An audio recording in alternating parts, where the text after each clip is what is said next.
Muna natin si Lord. Amen. Alright, ayan. Maganda yung nakikita ko sa camera para... Ayan, okay. So, pagpalang gabi sa iyo, Kuya Baluloy, Parimbong, Chakarmen, Joanne, Kuya Rudy, Ate Susan. Salamat sa Diyos dahil after 1 year, Kuya Baluloy, no? After a year na siguro tayong hindi nagkita o baka ala pa naman siguro. Wala pa. Dumalo nga pala ikaw doon. Ayun, okay. Kilala. So, praise the Lord dahil ito pong gagawin natin, hindi naman hindi naman umpukan na magiinuman, magchichismisan. Ang gagawin natin ngayon, dahil nagkasama-sama tayo dito, yung ginagawa natin talaga na magsasalo-salo tayo sa salita ng Diyos, no? Dito sa Biblia. Kaya salamat sa Diyos dahil ito po ay matagal ko nang pinagpe-pray sa Carmen. Sabi ko, Lord, Panginoon, sana loobin mo makapaggawain kami doon sa lumang bahay namin. Eksakto naman, di ba nga, napunta tayo 3 weeks ago, 2 weeks ago. Sabi ko, pwede pala ito, no? Basta kasama natin si Kabaluloy. Pwede. Si Kabaluloy kasi magbabawal, malakas ang sounds. Okay, salamat sa Diyos. So, bago tayo magsimula, siyempre, awitan natin ang Panginoon. Na, Kuya Bubong. Okay. Didikta ko na lang yung kay buti-buti mo, Panginoon. Yan. Para sa ating Lord yan, yung ating pag-awit. Okay. Kay buti-buti mo, Panginoon, sa lahat ng oras, sa bawat araw, ika'y laging tapat kung magmahal. Ang iyong kaawa ay magpawalang hanggan. Pinupuri, sinasamba kita. Dakilang Diyos at Panginoon. Tunay nga ika'y walang katulad. Tunay nga ika'y di nagbabago. Mabuti ang Diyos na sa atin ay nagmamahal. Pinupuri, sinasamba kita. Dakilang Diyos at Panginoon. Tunay nga ika'y walang katulad. Tunay nga ika'y di nagbabago. Mabuti ang Diyos na sa atin ay nagmamahal. Mabuti ang Diyos na sa atin ay nagmamahal. For the last time, mabuti ang Diyos na sa atin ay nagmamahal. Palapakan natin si Lord. Hallelujah.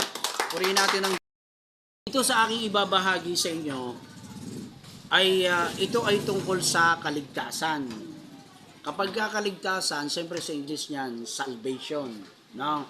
Salvation na ang makapagbibigay lang ay walang iba kundi ang Panginoong Hesus lang. Siya lang ang tagapagligtas natin. Walang ibang tagapagligtas. Tandaan nyo yan, mga kapatid. No? Na-share ko na to sa inyo Gusto ko lang ulitin.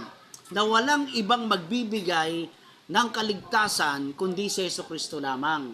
Sino ba yung pinako sa cross? Si Jesus lang, di ba? Ginaya lang ng maraming tao ngayon Kaya lang wala na yun, wala nang halaga yun. Si Jesus lang ang nakagawa noon dahil iyon ang kailangan niyang gawin para maligtas ang sangkatauhan. Kaya ang kaligtasan, hindi makukuha sa mga santo-santo yan. Hindi tayo pwedeng iligtas ni Bering Maria. Hindi tayo pwedeng iligtas sa mga santo-santong nakikita natin. Si Jesus Christ lang. Anong ginawa niya?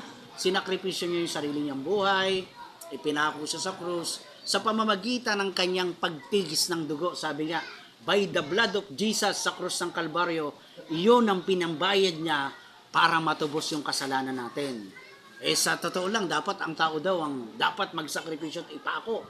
Pero anong ginawa nila nung panahon sa Israel, nung panahon sa Hudyo, si Jesus walang kasalanan, pinagbintangan, pinarusahan hanggang sa pinako. Pero talagang mangyayari yon. Para ano? Para maligtas tayo. Ano daw ba yung salvation?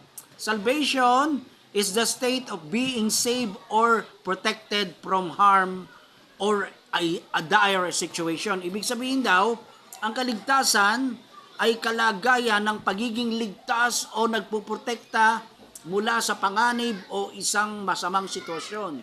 Ibig sabihin, itong kaligtasan na ito, hindi natin talaga matatagpuan kung kanino lang.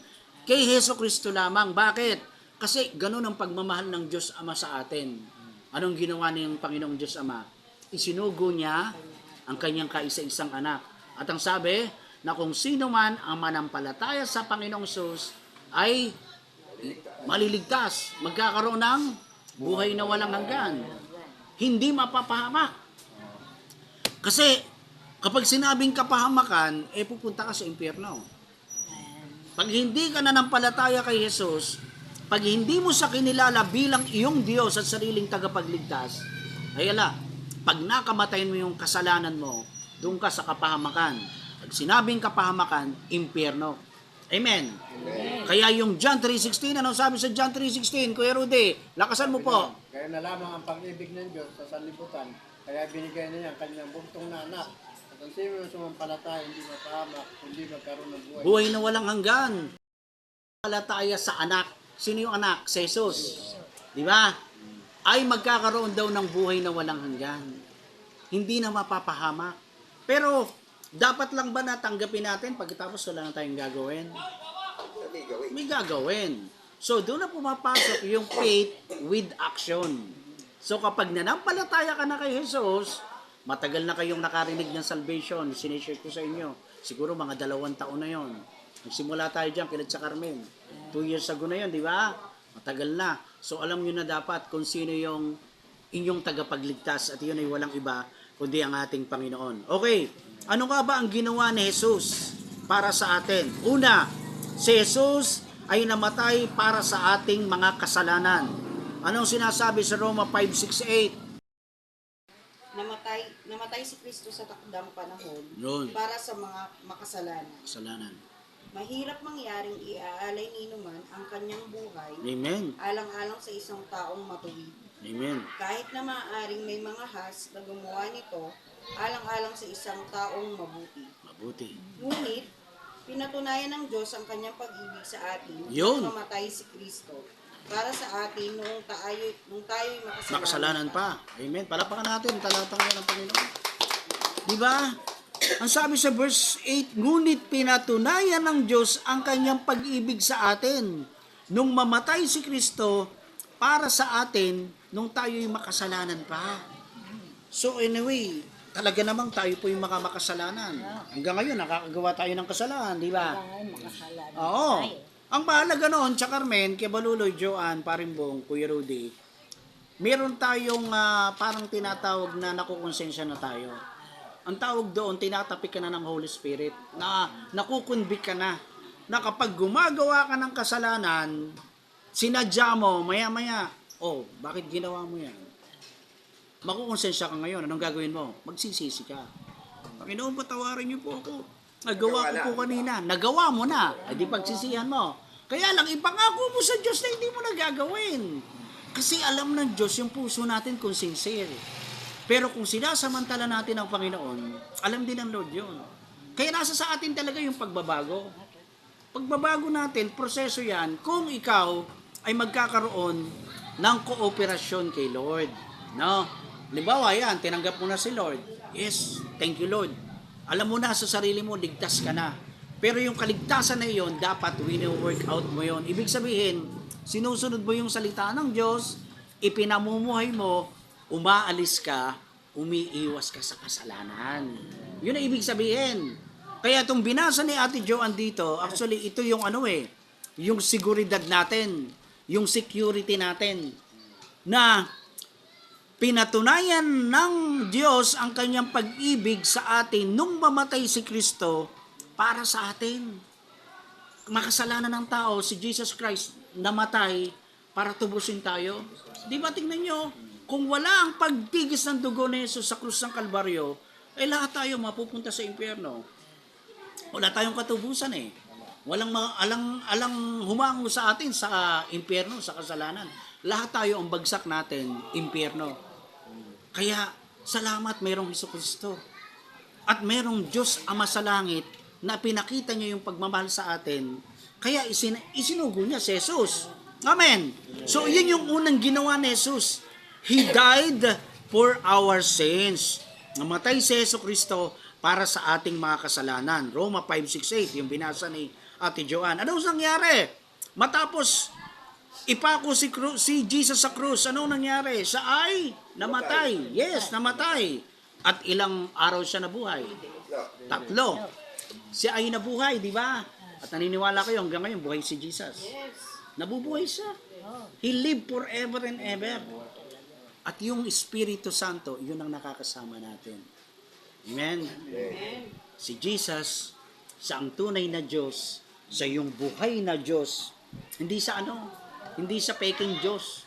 Kasi may peki yung Diyos-Diyosan. No? Yung mga sinasamba natin, mga peki yun Buhay ba yun?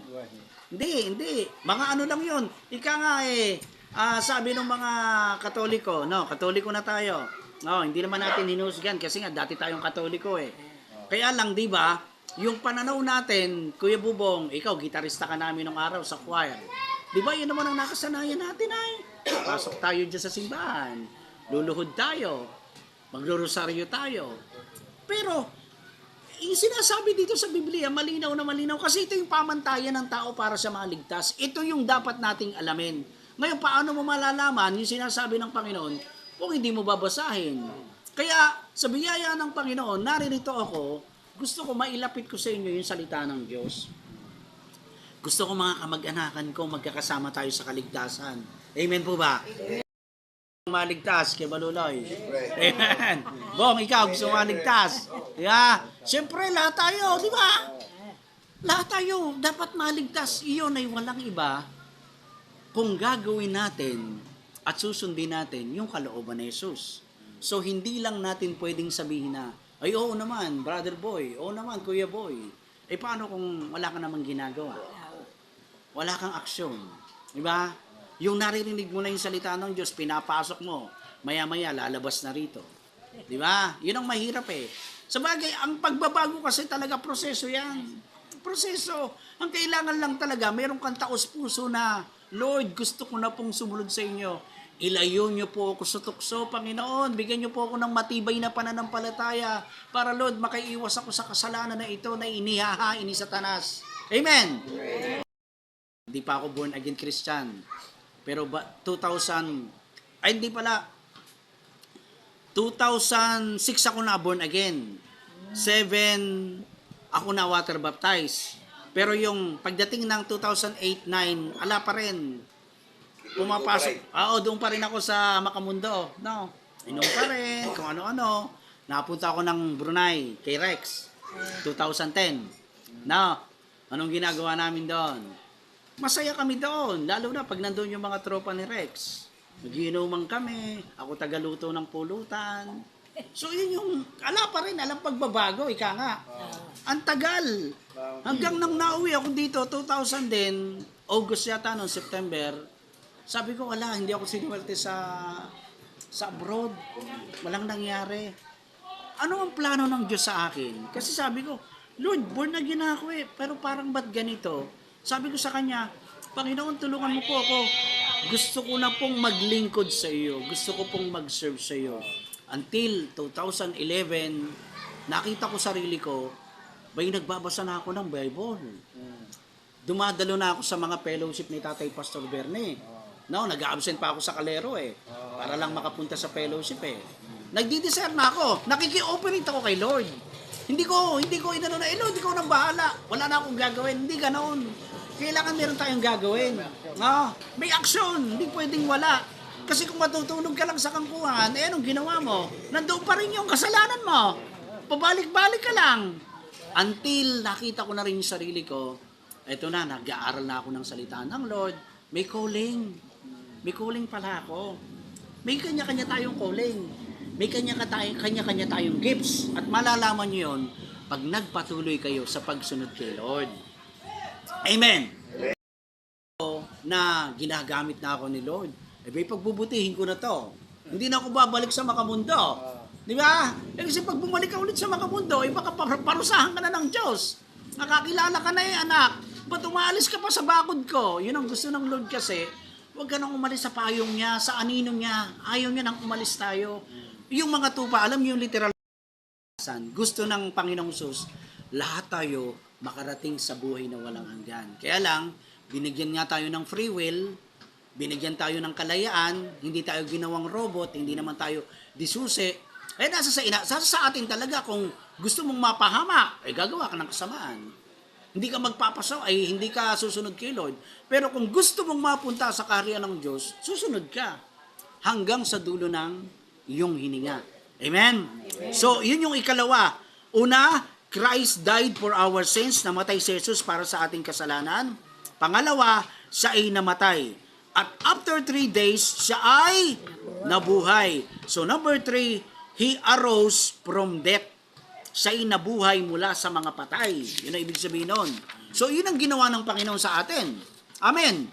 So, si Jesus Christ lang ang siyang makapagbibigay sa atin ng kaligtasan. Wala nang iba pa sa Carmen, Kuya Baluloy, Paring Bubong, Joanne, Kuya Rudy. Hindi ko kayo maliligtas. Si Jesus Christ ang magliligtas sa atin. Ipinapahayag ko lang sa inyo na ang Panginoong Sus ang talagang tagapagligtas natin. Paano natin malalaman yung kanyang mga sinasabi? Ito nga, itong magandang ginagawa natin. Mag-Bible study tayo, mga kapatid. Now, para magkakasama tayo sa kalangitan. Amen? Yung ginagawa o yung ginagawang Diyos ng ibang tao, katulad nga ng mga santo, yung iba, mga tawag dito, yung mga ribulto na nakaupo, na mataba, ang pangalan nun? Buddha, di ba? Yung Buddha. Di ba? Sinasamba yan sa ibang bansa, sa Vietnam, sa India, sa Japan, di ba? Yan yung mga ribulto na sinasamba ng tao, na akala nila maliligtas sila. Pero hindi, no? Yung iba naman sa atin, bilang mga panatiko dati, Katoliko, talagang niluluhuran kung sino-sino mga santo. Si Birheng Maria, yung patron natin dito, di ba? So, hindi sila ang makapagliligtas. Sino lang ang makapagliligtas? Si Jesus. Sapagkat siya lamang ang buhay, ang daan at ang katotohanan. Malinaw na sinasabi yan. Ewan ko kung sino nakakalam sa inyo kung anong version. He is the way, the truth, and the life. At mo sabi, no one comes to the Father except through Him. Kaya, makikipagrelasyon tayo kay Kristo para makarating tayo sa Diyos Ama. Kay Jesus Christ lang. Hindi pwede sa iba. Sa mga santo, sa mga ano man ang gusto ng tao. Kay Hesus Kristo lamang. So, lahat tayo mamamatay sa takdang panahon. Walang exempted sa pagkamatay, no? Kaya salamat sa Diyos, si Carmen, ang haba ng buhay. Purihin ng Diyos sa buhay nyo. Pero nyo, ilang taon na kayo? Ilang taon ka na? 83. O, kita nyo? Ang maganda nito, Carmen, nakakilala ka na ngayon kay Lord, no? Kaya, kung ano man ang gawin sa iyo ng Lord, Carmen, lay ka na rito. Papakitin na kita sa langit. Hindi ka na natatakot. Amen. Hindi ka na nakakamba. Yes. Hindi po. Yung masasama sa ibang lugar. Yung hindi kumilala kay Jesus. Kasi yung iba ayaw maniwala na may impyerno eh. May impyerno. May langit at impyerno. Amen. Sino gusto mapunta sa langit? Taas ang kamay. Sino gusto mauna? Wag muna. Kasi ang panalangin natin kay Lord, humaba pa yung buhay natin. At bigyan tayo ng pagkakataon na makapaglingkod tayo sa Kanya. At magpatuloy tayo sa Kanya. Amen? Napakalahan si Lord. Hallelujah. John 14:6, He is the way, the truth, and the life. No one comes to the Father except through Jesus Christ. Anong mangyayari ka? Ang tanong, ganito, anong mangyayari pag nakamatayan daw yung kasalanan? Sa impyerno mapupunta. Tama yon. So tayo, na mga tao, tandaan po natin, lahat tayo nagkamali, lahat tayo nagkakasala, lahat tayo hanggang ngayon narurumihan. Amen? So number 1, all have sinned. Lahat tayo nagkamali, nagkakasala, nadudumihan. Anong sabi sa Roma 3:23? Sige. Roma chapter 3, verse 23. Sapagkat Yun. ang lahat ay nagkasala. Kasala. At walang sinumang nakaabot Nakaabot. sa kaluwalhatian Ng Diyos. So, amen, amen. Palakpakan natin si Lord. Lahat nagkasala. Walang nakarating sa kalawalatian ng Panginoon. Lahat tayong marumi. No one is righteous, not even one. Kaya lang tayo nakakaharap ngayon sa Diyos. Bakit? Dahil sa habag niya sa atin.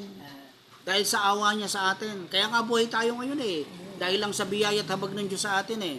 Amen? Amen. Kaya wala tayong pwedeng ipagmalaki. Ala naman ako nagawang kasalanan eh. Nandito lang ako sa bahay eh. Hindi man ako lumalabas eh. Oh, hindi ka lumalabas. Anong ginagawa mo? Ala, nagbabasa lang.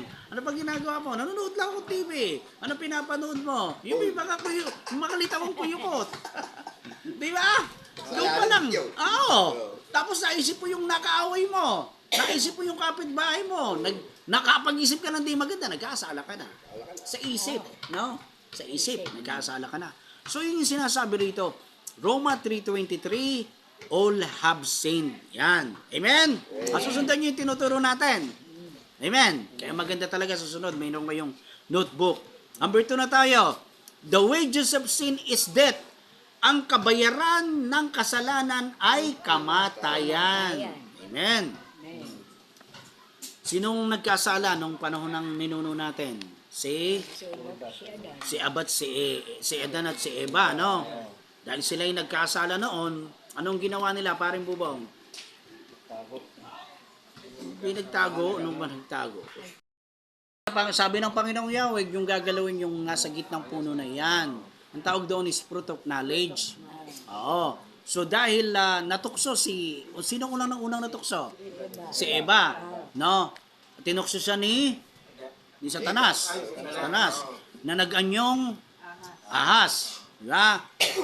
Okay kang maniwala dyan. Dito pagka kinain mo to, magkakaroon ka ng karunungan. No? Hindi ko siya nakuha si Eva. Oo. Siya nakuha siya pumitas. So yung kumagat. Pero hindi literal na sinasabing kinuha niyo yung prutas at mayroong sinasabing prutas doon. Hindi. Kundi ang ibig sabihin noon is sumuway sila. Disobedience. No? Yun ang ibig sabihin. Kung bakit nagkasala itong dalawa na ito dahil sa hindi nila pagsunod. Oo. Naging pasaway sila. Ano nangyari? Ang sabi doon, Romans 6:23. Basa ito. Sapagkat kamatayan ang kabayaran ng Kasalanan at ngunit ang walang bayad na kaloob ng Diyos ay buhay na walang kita nyo hanggan sa pamamagitan ni Kristo Jesus na ating Panginoon. Di ba? Palaman natin. So, ibig sabihin po, mga kapatid, ang kabayaran ng kasalanan ay kamatayan. Pero hindi nangyari na natapos agad sa kamatayan. Anong ginawa ng Panginoon? Isinugo niya nga si Jesus. Na ang sabi, ngunit ang kaloob ng Diyos mula sa kanyang anak na si Jesus ay buhay na walang hanggan. Kaya iisipin natin bakit maraming tao ayaw nilang sundin ang salita ni Kristo? Bakit kung kailan doon na nasa dulo na ng kamatayan, doon palang tatawag kay Jesus, alam nyo marami nagpipilosopo dyan pagka ikaw mamamatay na lang ako, doon na lang ako tatawag kay Jesus. Kasi yung sa Biblia, di ba, yung isang magnanakaw, ikaw doon pinatawad ni Jesus Nakasama pa sa paraiso ang masaklap na, pag mamamatay ka ba, maalala mo pa ba yun? Di ba? Di na. Kaya ngayon, habang nabubuhay pa tayo at malakas, paano kung di ka na magising? Di ba? Kaya ngayon pa lang, ang usapan kasi, ang gusto ng Diyos, habang kayo'y nabubuhay dito sa mundo. Anong gagawin? Tanggapin nyo na si Kristo at sundin ninyo ang kanyang inuutos. Tanggapin natin ang Panginoon bilang ating Diyos at tagapagligtas at sundin natin yung kanyang mga salita. Amen. Praise God. So the wages of sin is death. Yun ang pangalawa. Pangatlo, ito nakakatakot at sa Carmen. Una, di ba, all have sinned. Romans 3:23. The wages of sin is death. Romans 6:23. Pangatlo, judgment is certain. Ibig sabihin, yung paghuhukom, tiyak, sigurado. Kapag namatay tayo, tiyak, pagdaakit natin kay Lord, hukuman tayo. Oo, harap tayo sa Kanya. Pero tandaan nyo, ang Panginoon, alam niya na kung sino yung tunay na mananampalataya niya. Alam niya na. Ipapakita lang doon sa mga makasalanan na yung mga makasalanan na hindi kumilala kay Jesus, yun ang hahatulan niya. Pero kung tayo ay naniniwala kay Kristo at nagpatuloy tayo hanggang kamatayan, ang sabi sa Bible, hindi ka nahahatulan.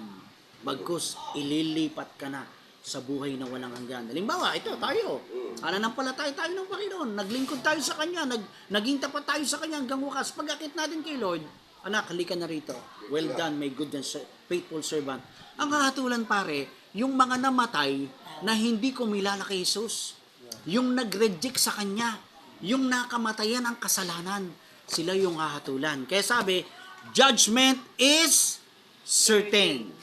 Tiyak ika ang paghuhukom doon sa mga makasalanan. Kaya tayo, salamat sa Diyos. Purihin ang Panginoon. Alam niyo ba, sabi ko nga kay Kabaluloy, pag nagpatuloy ito, magagamit ito ng Panginoon eh. Isa lang ang ibig sabihin ng Panginoon doon sa panaginip ko. Pumunta nga ako dito sa baryo, ibahagi ko sa inyo ang tungkol sa kaligtasan. Kaligtasang mula kay Jesus lamang. Amen. Salamat sa Diyos sa tupad. Eto na tayo. Kay Baluloy, Parimbong, salamat sa Diyos. Tsaka Carmen. Ang kailangan lang natin magpatuloy. Huwag tayong, nakapag-gano naman ako ng isang linggo. Sa isang buwan na lang, siguro, gano'n. Hindi. Kahit wala tayong Bible study, lagi kayong magpe-pray. At magbabasa kayo ng Biblia. Magbabasa kayo ng Biblia. Kahit pa isa-isang chapter lang. Pagkatapos, pag meron kayong katanungan, tanong kayo. PM nyo ako. Kayo, si Kabaluloy. Nagtatanong to sa akin eh. Ewan ko lang kung naunawa mo yung sagot ko, no?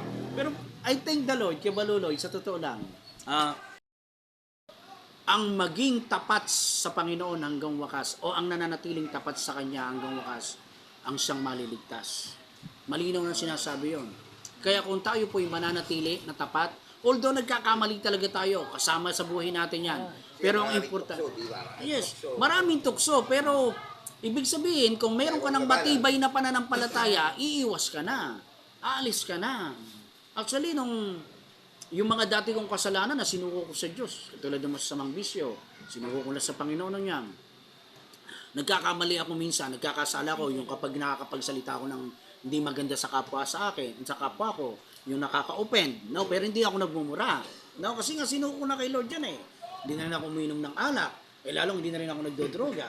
No? Hindi na ako ng bababae. Sa biyaya ng Diyos, kasi nga, sinuko ko ng lahat yun. Dahil ayokong mapunta sa impyerno. Ayoko yung bigla ka na lang akong mamatay, pagkatapos sa lang kasiguruhan, sa langit ba ako sa impyerno? Kasi pag nandoon ka na sa impyerno, doon ka, ala ka na magagawa. Pumapalahaw ka na lang. Tapos sasabihin mo, Lord, patawarin mo ako, ala na. It's too late na. Oo, yun, yung katulad nga sa Biblia na istorya ni Lazarus tsaka yung matandang mayaman.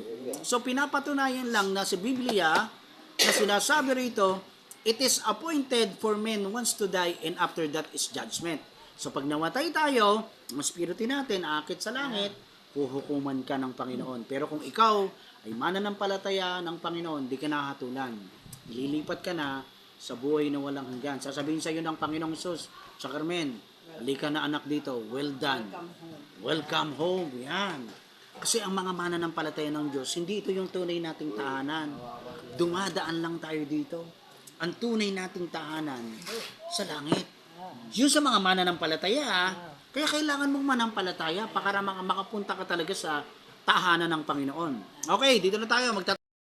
Ulan ng Panginoon kung namuhay ka sa kasalanan. Dalawa lang ang lugar kung saan tayo madidestino, no? Sabi, lake of fire at saka eternal damnation at buhay na walang hanggan. Lake of fire, ito yung dagat-dagatang apoy, no?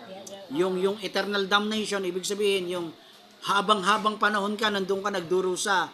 Pero mayroong pangalawa o yung isa pang eternal, yun nga, yung buhay na walang hanggan. Na ito yung nilalaan ng Diyos para sa kanyang mga mananampalataya. Revelation 21 verse 8. Subalit, para naman sa mga duwag, mga taksil, mga gumagawa ng mga kaskulam sa Yun, tingnan nyo.